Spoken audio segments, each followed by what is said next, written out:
Watching law with आमना सेठी। जैसे कि आप लोगों को पता है कि हम लोगों ने चैप्टर 16 स्टार्ट किया हुआ है पाकिस्तान पीनल कोड पीपीसी का, ठीक है। उसके अंदर फर्स्ट वीडियो के अंदर मैंने सेक्शन 299 में जितनी भी डेफिनेशंस थी उनको अपनी तरफ से तो एक्सप्लेन करने की कोशिश की है।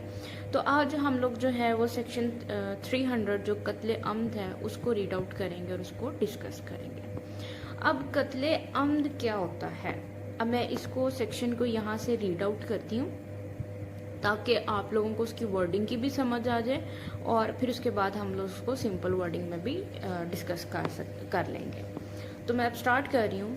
Who ever with the intention of causing death or with the intention of causing bodily injury to a person or by doing an act which in the ordinary course of nature is likely to cause death or with the knowledge that his act is so imminently dangerous that it must in all probability cause death, causes the death of such person is said to commit कत्ले अम्द। अब उसने कहा है कि whoever, कोई भी बंदा जिसकी इंटेंशन है कि वो डेथ कॉज करेगा या ऐसी इंटेंशन है कि वो उसको ऐसी कोई इंजरी कॉज करेगा बंदे को कि जिससे उसकी डेथ वाक़या हो जाएगी, या उससे कोई और ऐसा कोई भी एक्ट जिसके अंदर जो कि ऑर्डिनरी कोर्स मतलब कि आम हालात में उससे उस बंदे की डेथ कॉज हो जाएगी, ठीक है। और उसे उस चीज का नॉलेज भी है कि अगर वो एक्ट ये करेगा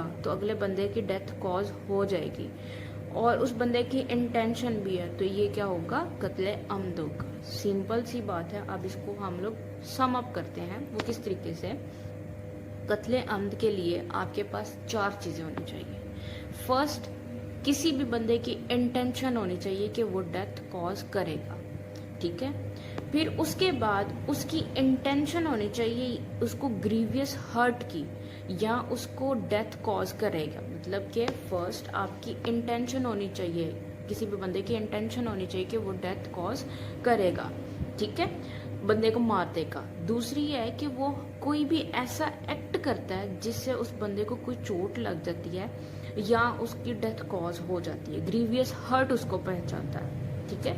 थर्ड है कि उस बंदे को नॉलेज भी है कि मैं ये अगर ये एक्ट परफॉर्म करूंगा तो ये जो है इस बंदे की डेथ कॉज हो जाएगी। और चौथा एलिमेंट है कि ऑर्डिनरी कोर्स ऑफ वेपन, कि ऐसा हथियार वो इस्तेमाल करता है और उसे पता भी है कि अगर ये हथियार मैं इसे मारूंगा तो उसे उसकी डेथ कॉज हो जाएगी। फॉर एग्जाम्पल, एक बंदा है, ठीक है, वो कहता है कि भाई मैंने इस बंदे को नहीं छोड़ना, मैं इसको मार दूंगा, ठीक है। अब उसने यहाँ पे क्या किया, इंटेंशन शो कर दी कि भाई मैं इस बंदे को मार दूंगा और उसके हाथ में कोई भी वेपन है, आप पिस्टल ले लें या आप कोई भी चाकू खंजर वगैरह ले लें, ठीक है, जिससे किसी भी बंदे की डेथ कॉज हो सकती है। अब उस बंदे की इंटेंशन भी और उसे पता भी है कि मेरे हाथ में पिस्टल है और इसको मैंने गोली मार दी तो इस बंदे ने मर जाना है, तो ये क्या होगा, ये हो गया कत्ले अम्द, ठीक है। कत्ले अम्द के अंदर हमारे पास 4 फैक्टर की ज़रूरत होती है। नेक्स्ट जो है हमारे पास सेक्शन है वो है 301। ये है causing death of a person other than the person whose death was intended. Section 301 जो है वो इससे डील करता है कि आपने इंटेंशन तो थी बंदे को मारने की, लेकिन आपने जिस बंदे को मारना था वो नहीं मरा, कोई और बंदा मर गया, ठीक है। तो अब इसको मैं रीड आउट करती हूँ। Where a person by doing anything which he intends or knows to be likely to cause death, causes death of any person whose death he neither intends nor knows himself to be likely to cause, such an act committed by the offender shall be liable for कत्ले अम्द। अब यहाँ पे उसने क्या कहा है कि कोई भी बंदा उसकी इंटेंशन है कि वो किसी भी बंदे की डेथ कॉज कर देगा, ठीक है, उसकी इंटेंशन है कि वो उस बंदे को मार देगा, लेकिन वो उस बंदे को मार देता है जिसके लिए उसकी इंटेंशन नहीं थी। फॉर एग्जाम्पल, इसको हम इस तरह समझते हैं कि ए है, ए की इंटेंशन है कि मैंने बी को मारना है, ठीक है, कमिट करना है कत्ले अम्द, ठीक है, मैंने बी को मारना है। जब वो वहां पे जाता है ठीक है, उसको मारने के लिए बी की जगह वो सी को मार देता है। ठीक है, अब इंटेंशन उसकी क्या थी, बी को मारने की, लेकिन मर कौन गया, सी। फिर भी ये जो सारा प्रोसीजर है कि उसने इंटेंशन बी को मारने की थी लेकिन मर सी गया, तो ये भी कत्ले आमद ही कंसीडर होगा। ये क्या ऑफेंस होगा, कत्ले आमद। ठीक हो गया जी। नेक्स्ट है हमारे पास सेक्शन 302, ये है पनिशमेंट ऑफ कत्ले आमद। अब ज़रा इसे गौर से आपने सुनना है। अब मैं इसको रीड आउट करने जा रही हूँ। Whoever commits कत्ले आमद shall subject to the provision of this chapter be। अब उसने कहा है कि कोई भी बंदा जो कत्ले आमद को कमिट करता है तो उसके ऊपर ये जो इस चैप्टर की ये जो प्रोविजंस हैं ये उसके ऊपर लगेंगी। फर्स्ट उसकी पनिशमेंट क्या है, पनिश्ड विद डेथ एज किसास। किसास मैंने आपको पहले बताया था कि किसास क्या होता है कि अगर ऑफेंडर ने विक्टिम को मारा है, उसे कत्ल कर दिया, तो विक्टिम के जो वली हैं वो ये राइट एक्सरसाइज करेगा और वो कहेगा कि भाई ऑफेंडर को भी फांसी दे दो, या उसको जिस तरीके से उसने विक्टिम को मारा है उसी तरीके से ऑफेंडर को भी मार दो। बी है पनिश्ड विद डेथ और इम्प्रिजनमेंट फॉर लाइफ एज ताजीर, having regard to the facts and circumstances of the case, if the proof in neither of the forms specified in section 304 is not available। फिर उसने कहा है कि जो section 304 है वो है हमारे पास किसास के प्रूफ के डील करता है कि किसास का प्रूफ भी होना चाहिए कि आप किस तरीके से उसको एप्लीकेबल कर सकते हो, उसके लिए आपके पास प्रूफ भी होने चाहिए। मतलब कि एक उन्होंने प्रोसीजर बता दिया कि भाई अगर ये चीज़ें आपके पास पूरी होंगी तो तभी आपके साथ जो है उसे अप्लाई कर सकते हो। ठीक है, अब ये उन्होंने बताया कि अगर आपके पास किसास की चीज़ें पूरी नहीं होती, उसकी रिक्वायरमेंट्स पूरी नहीं होती, तो फिर एज अ ताजीर उस बंदे की डेथ कॉज उसको मतलब उसको पनिशमेंट उसकी होगी डेथ या इम्प्रिजनमेंट फॉर लाइफ। ठीक हो गया जी। सी है punished with imprisonment of either description for a term which may extend to 25 years, where according to the injunctions of Islam the punishment of qisas is not applicable। अब यहाँ पे उसने एक और बात की है कि उसने कहा है कि यहाँ पे उस बंदे को इम्प्रिजनमेंट होगी कितने साल की, 25 साल के लिए, लेकिन उसकी कंडीशन क्या है कि वहाँ पे इंजक्शंस ऑफ इस्लाम जो पनिशमेंट ऑफ किसास के हैं वो एप्लीकेबल नहीं होते। कोई ऐसी सिचुएशन आ जाती है जहाँ पे किसास एप्लीकेबल नहीं होता, तो वहाँ पे उसे इम्प्रिजनमेंट फॉर 25 ईयर्स जो है उसे सज़ा हो जाएगी। ठीक है, अब उसने प्रोवाइजो दिया है, provided that nothing in clause C shall apply where the principle of फिसाद अर्ज is attracted and in such cases only clause A और बी शैल अप्लाई। ठीक है, अब यहाँ पे उसने एक प्रोवाइजो दे दिया है। उसने कहा है कि अगर क्लॉज अगर जहाँ पे फिसाद फिल अर्ज का एलिमेंट अट्रैक्टेड है, मतलब कि कोई भी उसने दहशतगर्दी वगैरह की है, कोई भी ऐसा, हम लोगों ने इसको डिस्कस किया था फिसाद फिल अर्ज की डेफिनेशन को, कि कोई भी ऐसा पास्ट कंडक्ट या ऐसा ऑफेंस जिससे पब्लिक कम्युनिटी को बहुत ज़्यादा डेंजर हो पब्लिक कम्युनिटी के लिए, तो वो क्या होता है, फिसाद फिल अर्ज आता है। अब उसके अंदर वो टेररिज्म भी आ जाता है, कोई भी ऑफेंस आ जाता है जो कि पब्लिक पीस को डिस्टर्ब करता है।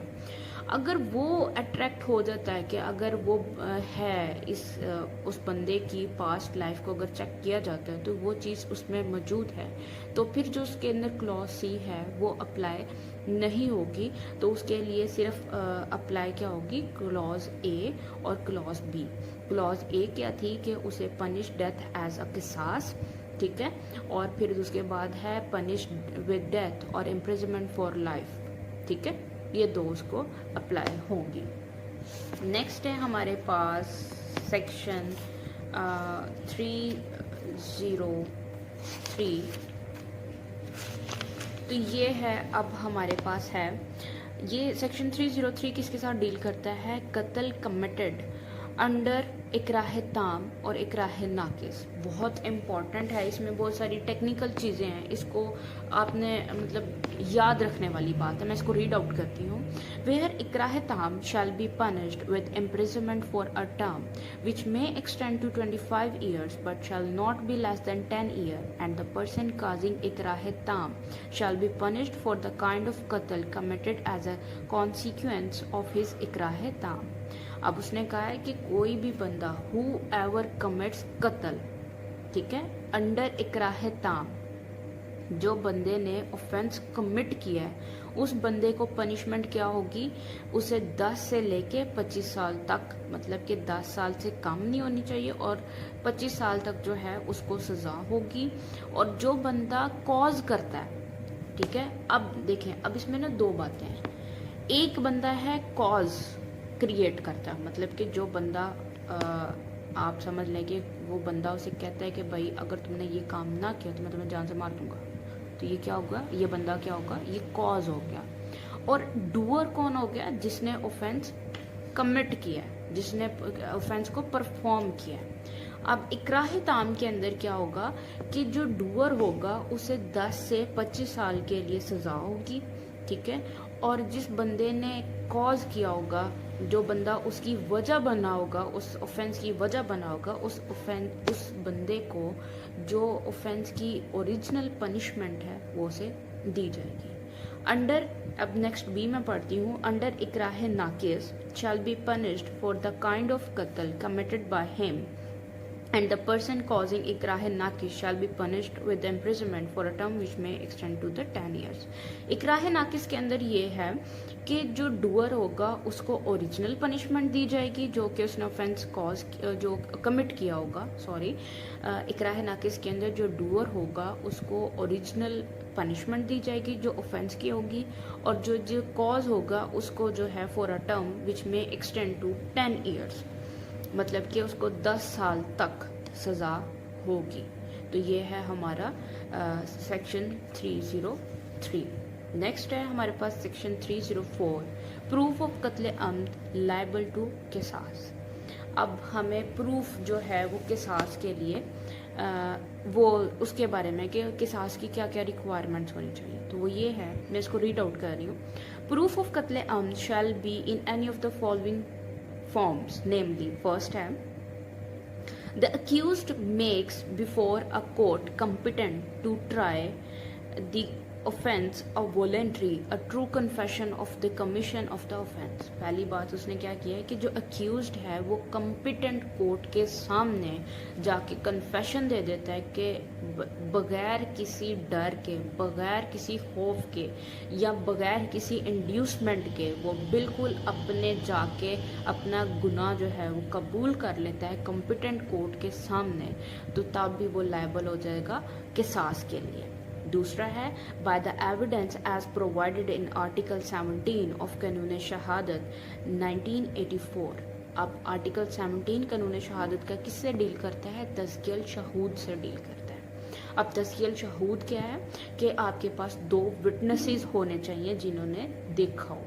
आपने कि ये किसी भी बंदे ने ऑफेंस कमिट किया है तो 2 विटनेस चाहिए। अब तज़कियल शहूद के अंदर उन 2 विटनेसेस की भी आगे रिक्वायरमेंट्स हैं, क्वालिफिकेशंस आप समझ लें कि वो बंदे बहुत ही नेक हों, ठीक है, उन्होंने अपनी लाइफ के अंदर कोई भी गुनाह कमिट ना किया हो, ठीक है, और उन लोगों ने अपनी आंखों से उस बंदे को ऑफेंस कमिट करते हुए देखा हो, ठीक है।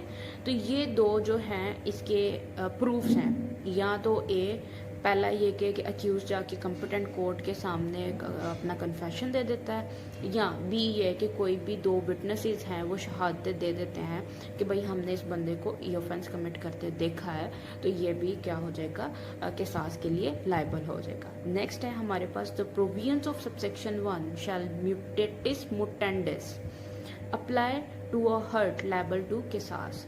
जो म्यूटेटिस मुटेंडिस है ये एक लैटिन वर्ब है, ठीक है, इसका क्या मतलब है, विद स्लाइट चेंजेस, ठीक है। तो उसने ये कहा है कि जो सेक्शन 1 है, मतलब कि अक्यूज्ड जो है वो कॉम्पिटेंट कोर्ट के सामने जाके कन्फेशन दे देता है, तो ये उसके लिए भी लायबल होगा, उस पर भी अप्लाई हो सकता है कि हर्ट कॉज किया है, मतलब कि हर्ट उस बंदे ने उसको कॉज किया है, जो कि लायबल है किसास के लिए। आगे जब हम लोग डील करेंगे ना, मतलब आगे सॉरी डील कह रही हूँ, डिस्कस करेंगे, तो उसके अंदर आप लोगों को पता चल जाएगा कि कुछ ऐसे हर्ट भी हैं जो कि किसास के लिए लायबल हैं, तो वो उसके ऊपर भी ये चीज़ अप्लाई होगी।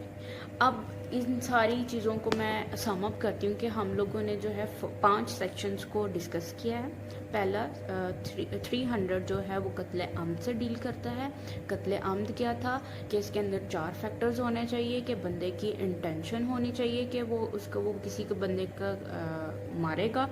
फिर उसके बाद वो कोई भी ऐसा एक्ट परफॉर्म करता है जिससे उस बंदे की डेथ कॉज हो जाती है या उसको ग्रीवियस हर्ट देता है। तीसरी, वो ordinary course of weapon use करता है जिससे बंदे की डेथ हो सकती है। और चौथी, कि उस बंदे को नॉलेज भी है कि ये जो मैं एक्ट परफॉर्म करूँगा और जो ये वेपन मैं यूज़ कर रहा हूँ तो इससे बंदे की डेथ हो जाएगी। फिर सेक्शन 301 था, उसके अंदर ये था कि बंदे की इंटेंशन तो थी कत्ल करने की, लेकिन वो उससे दूसरा बंदा कत्ल हो जाता है जिसकी इंटेंशन नहीं थी। जैसे मैंने आपको एक इलिस्ट्रेशन में बताया कि ए की ने इंटेंशन थी बी को मारना था, लेकिन वो बी की जगह उसने सी को मार दिया, तो वो भी कत्ले आमद ही कंसीडर किया जाएगा।